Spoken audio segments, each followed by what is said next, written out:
তোমরা এখন আমার হাতে যে ঘড়িটা দেখছো, এই ঘড়িটা কিন্তু সাধারণ কোনো ঘড়ি নয়। এটাকে বলে ব্রেল ওয়াচ।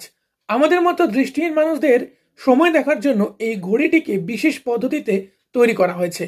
যদিও আমার হাতে যে ঘড়িটা আছে সেটা হচ্ছে HMT কোম্পানির, যে কোম্পানির অস্তিত্ব আজ আর নেই। ছোটবেলায় 2004 সালে মেশো আমাকে এই ঘড়িটা উপহার দিয়েছিল।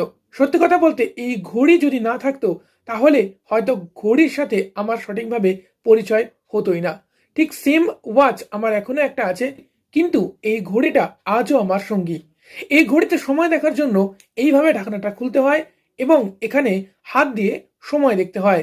দেখতে পাচ্ছ এখানে কোনো সেকেন্ডের কাটা নেই এবং এই ঘড়ি কিন্তু ব্যাটারিতে চলে না। এই যে চাবি রয়েছে, এখানে দম দিয়ে চালাতে হয় এই ঘড়ি। তোমাদের কার কার কাছে এরকম দম দেওয়া ঘড়ি আছে কিংবা তোমরা দেখেছো, অবশ্যই কমেন্ট সেকশনে জানিও। আর এর আগে কি তোমরা ব্রেল ওয়াচ সম্পর্কে জানতে, সেটাও জানিও কমেন্ট সেকশনে। লাইক শেয়ার সাবস্ক্রাইব করে দিও আরো ভিডিও পাওয়ার জন্য।